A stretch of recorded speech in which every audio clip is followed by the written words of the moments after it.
I don't know about you, but guess what? The summer heat boxed me from left and boxed me to right. So here are a few tips you can use to keep safe during the summer months. Utilize the shade from trees. Drink enough water. Wear clothing that fully covers your skin and protect your skin by using a SPF 15 broad spectrum sunscreen. And for the ladies, wear wide-brimmed hats. You can be stylish while shielding yourself from a heat stroke. Hello there. Welcome to another exciting edition of Jamaica Magazine. I'm your host, Adrian Atkinson. And apart from protecting our skin this summer, protecting our gut is crucial to having an all-rounded healthy life. So while you're thinking about your next adventure, we show you ways you can safeguard your health in the process. So don't you go anywhere. We soon come back.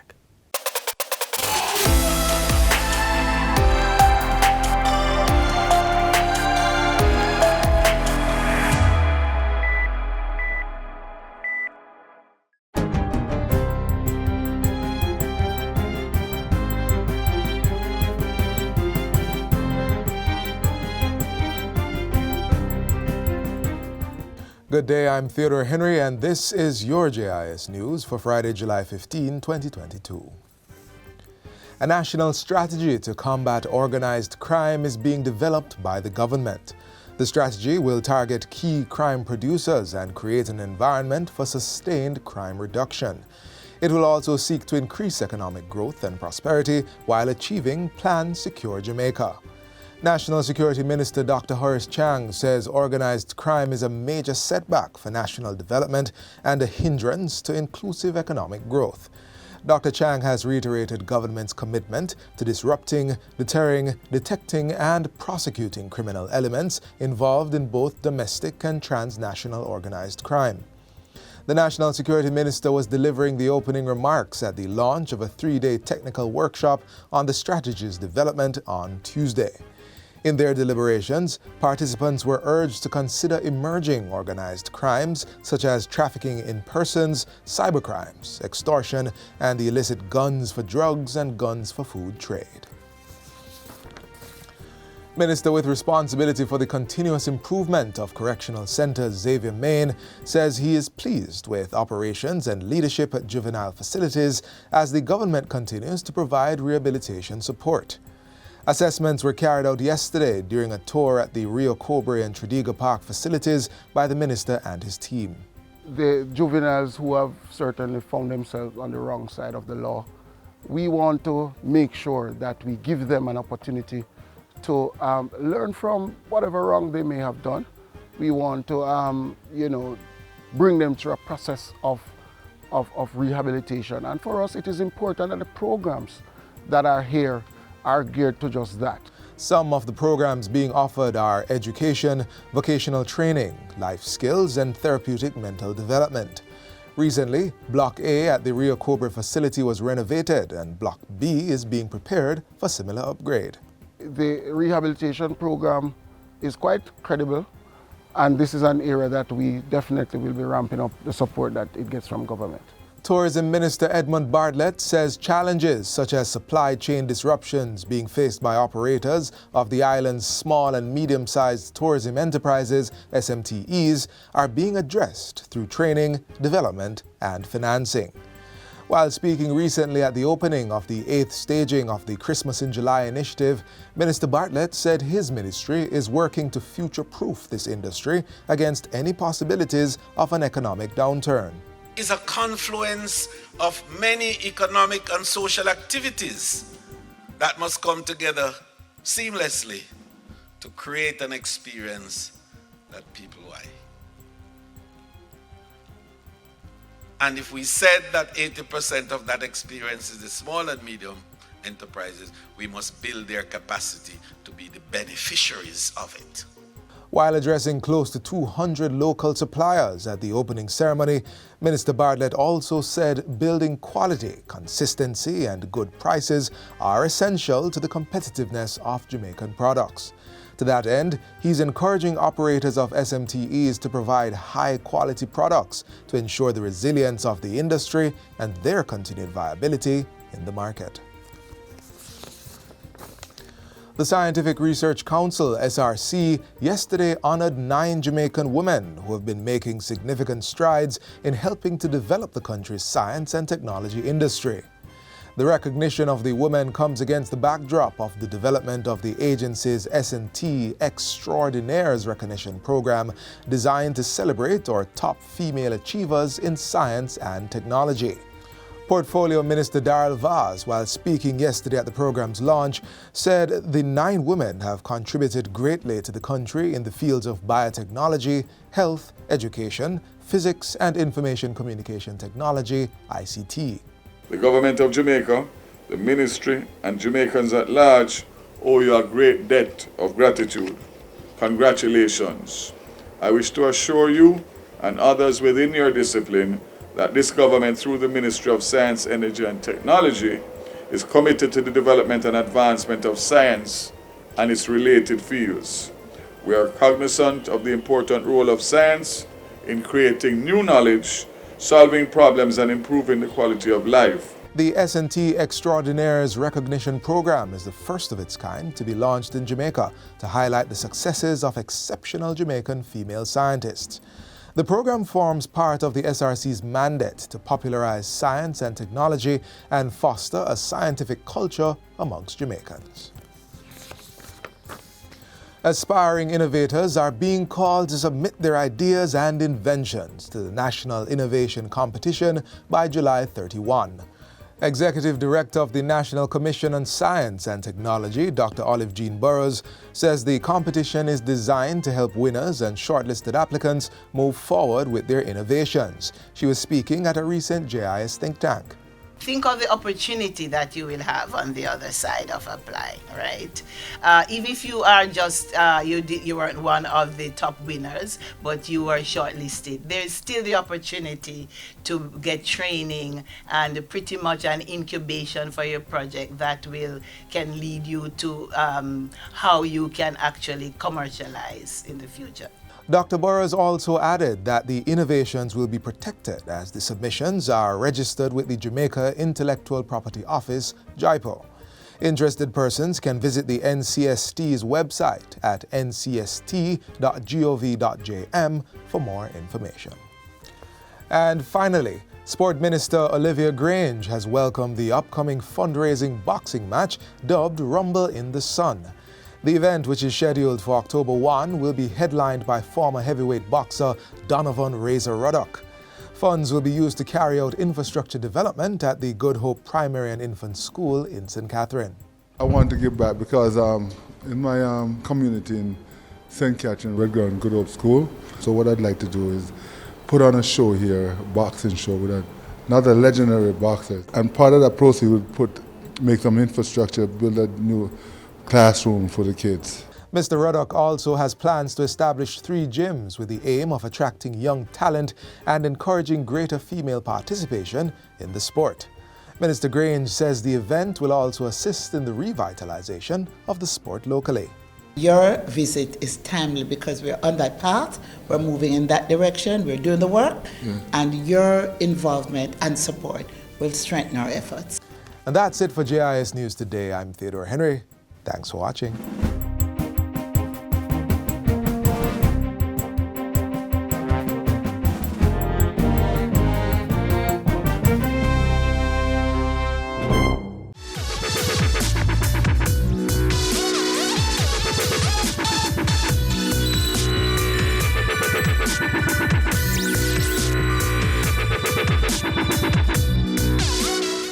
Summer feeds the urge to spend more time dining out with friends and family. That favorite jerk spot will probably see more of you than your own kitchen. Our next feature will help you safeguard yourself while dining in or outside your abode.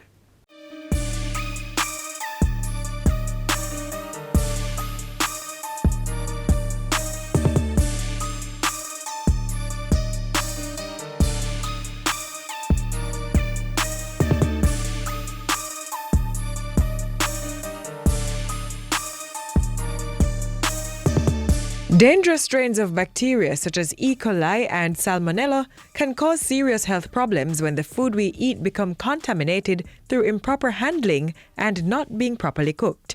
In light of the dangers, there are some important precautionary measures we must observe to protect our health. We have to make sure we know where we're purchasing our food. If it's straight from the farms, if it's from the market, it's from the supermarket, it's from the meat shop. Ensure that it is clean. When you are preparing the food, ensure that you have a separate cutting board for meats, separate cutting board for vegetables, and you're constantly washing your hands. If you're going to eat out, ensure that the environment in which you're going to take your family is one where you can trust that the food is being prepared in a clean environment. We love our street food, and we encourage, as Consumer Protection Agency, we encourage that economic activity. But we're saying you're to take precautions as well. Ensure that your street food are from reputable persons that you know you can trust. Check the expiry date on food products before purchasing, and check them again before cooking. In food preparation as well, the education is to ensure that you separate the raw from the cooked. You know, the raw and the cooked is a totally different environment. So when you mix the two, that's when you have contamination. That's when you have food poisoning. That's when you have a member of the family who might end up in the hospital because they're either very young or they're elderly or their immune system has been compromised.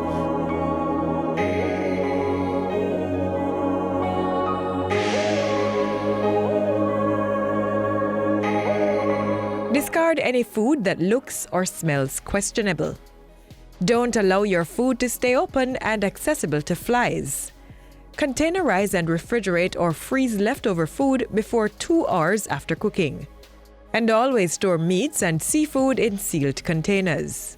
The second thing about food safety is you have large amounts of food laid out for a couple of hours or more, and the family keeps coming back, dipping, visitors coming, dipping.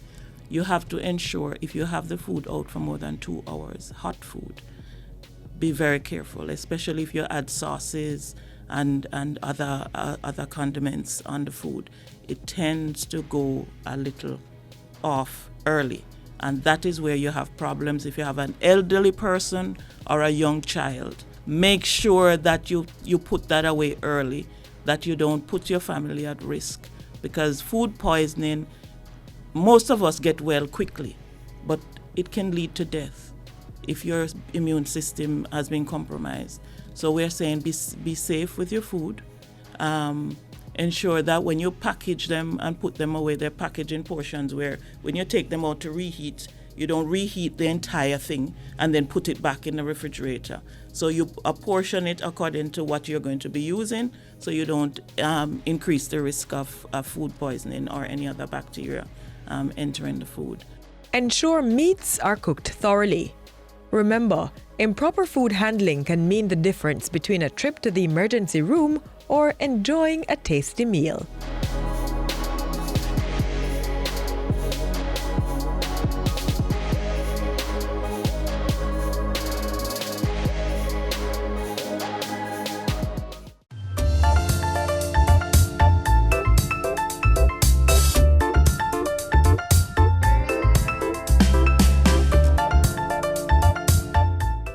Jamaicans are again in the warning zone about the long-standing HIV/AIDS pandemic, which researchers have said has been spiraling upwards since 2018.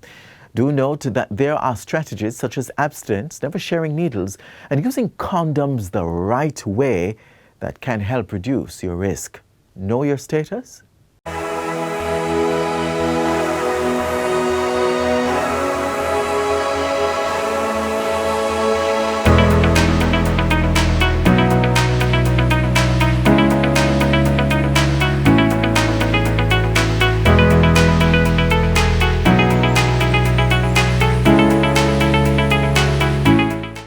The National Family Planning Board takes pride in launching HIV self-testing as another option for persons who want to know their HIV status. And yes, it is here.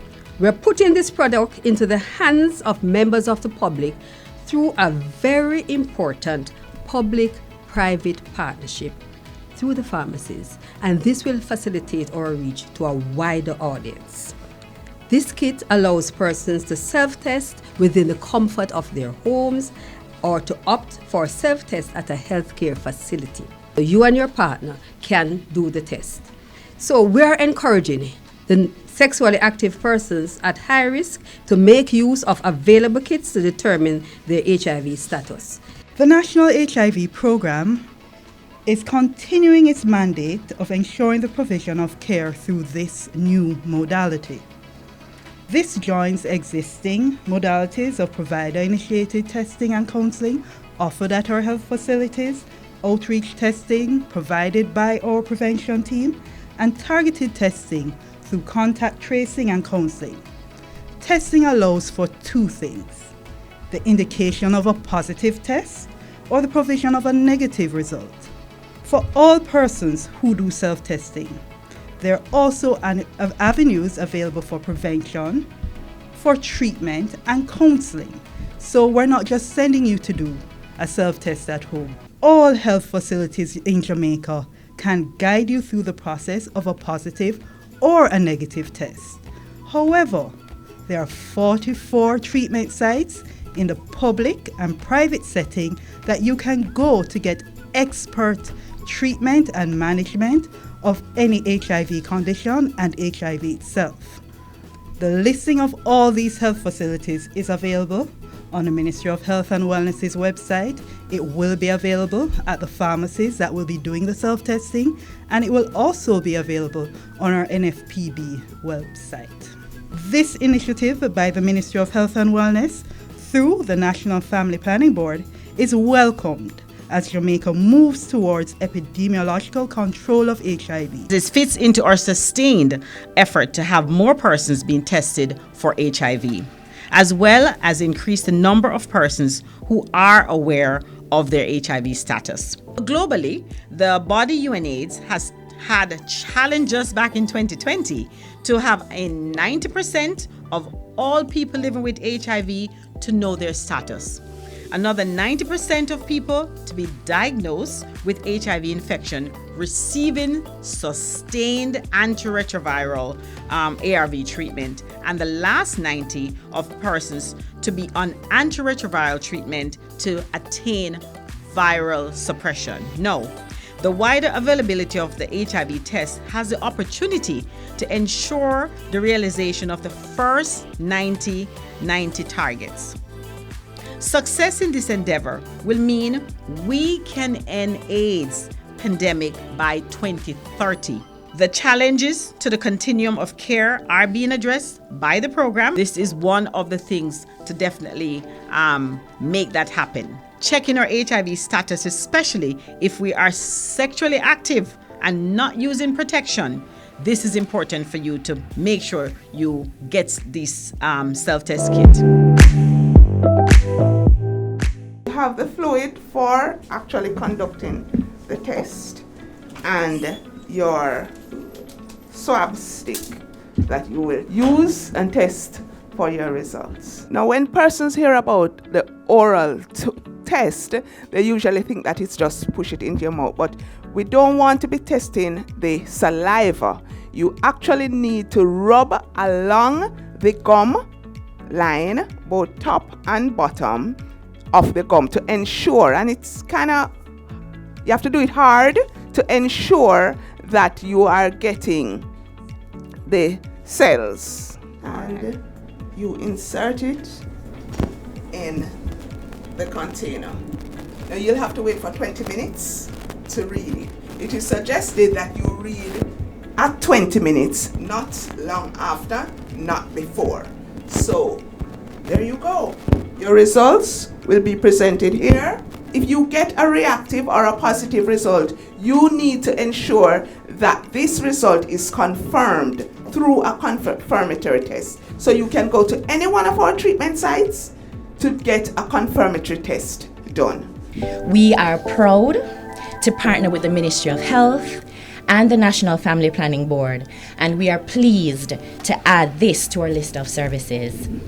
This is indeed a step in the right direction as we empower our communities to take greater control of their health. We are confident that the purity of intent of the National Family Planning Board to make Jamaicans aware of their HIV status will indeed contribute positively to the general health and wellness of our citizens. I know that a lot of persons' life will indeed be enhanced by this venture. There you have it. HIV self-testing is now here. You can go ahead and access these test kits at participating pharmacies across the island. And follow us on our Instagram, Facebook, and Twitter pages to get more information about where these test kits are available.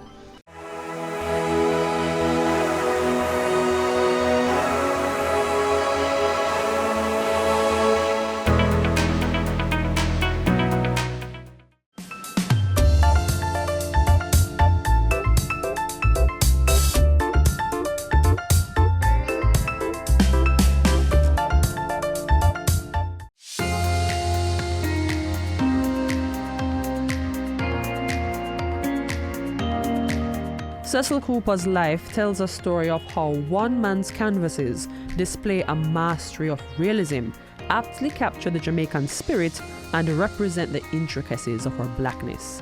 His life also tells the story of how a Jamaican educator's art has inspired students to develop and pursue their craft. Even in death, his art lives on.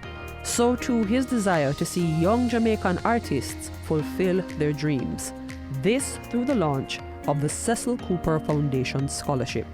One of the things he mentioned very often is that he would love to have some kind of scholarship in place, something in place, so that the students could continue to benefit from that. And that, in a sense, is the thread, the germ of the idea for the scholarship fund that we are establishing in Cecil's name. While June 17 marks the birthday of the late Cecil Cooper, the day also saw some of the big names in the Jamaican creative sector coming together to celebrate the launch of the foundation.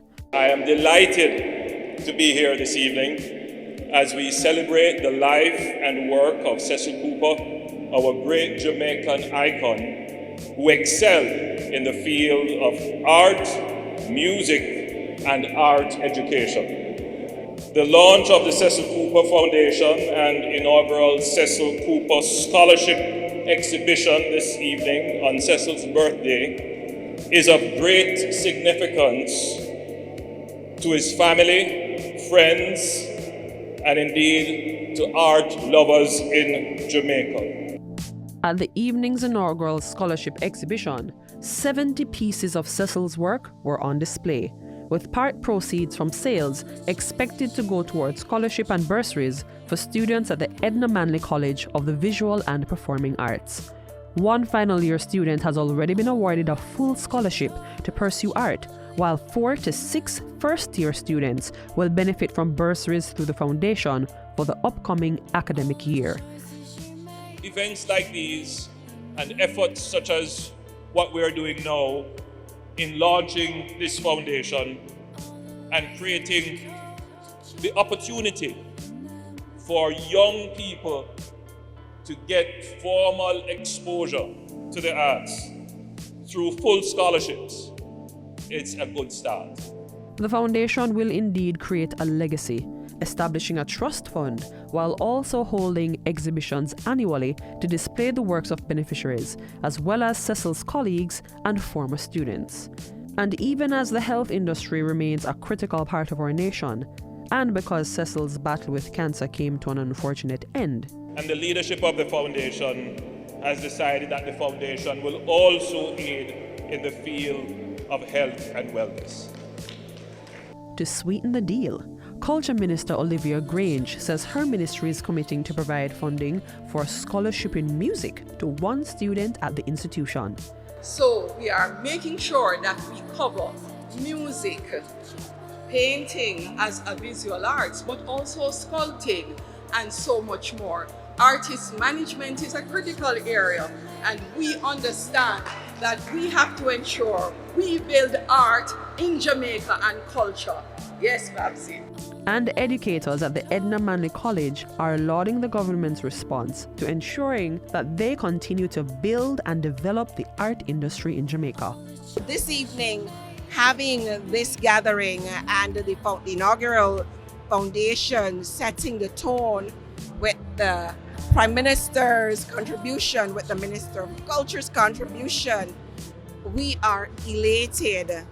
It tells me that the college, Edna Manley College of Visual and Performing Arts, that they continue to rise and respond to issues in the Jamaican and the Caribbean society, and that we are making an impact. It is just a tantamount experience of having a scholarship for the incoming generation of artists, a kind of retrospective view on art as it existed back then, and to have this wonderful piece of creation that's behind me that happens to be my favorite. And so my final duty for tonight is to announce virtually the unveiling of Arabesque. They did an unveiling, right? It's called Arabesque. I'm a dancer, and that is actually a position in dance. What I love about it, the colors and how it speaks to you. So for me, I actually see movement in it. When I look at it, I feel like... And so, as the work of Cecil Cooper continues to inspire and change lives, we too have a part to play as Jamaicans. A survey has been done, believe it or not, by the Ministry of Tourism. And the survey shows that people come to Jamaica for our art, food, and people. That's a fact. Let us help these young people, especially our boys, who would prefer to take up a paintbrush. It is incumbent upon us as people with some of the highest creativity quotients in the whole world to be preserving and protecting the assets that we have that are cultural and artistic assets such as the visual arts, such as the performing arts.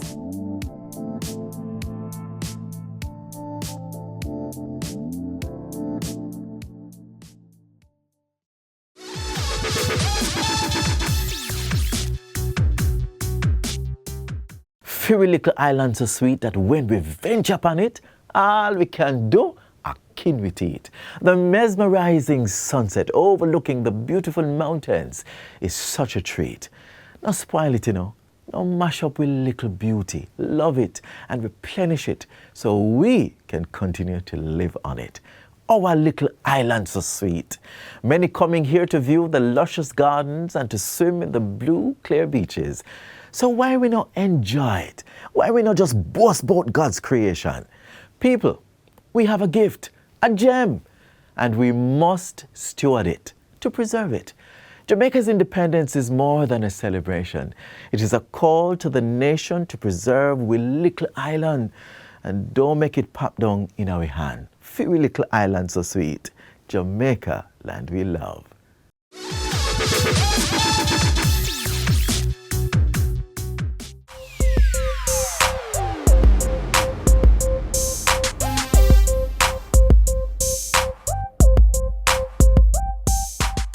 We've come to the end of our program. There is more to watch by visiting our website. From all of us here at the GIS, I'm Adrian Atkinson. Bye for now.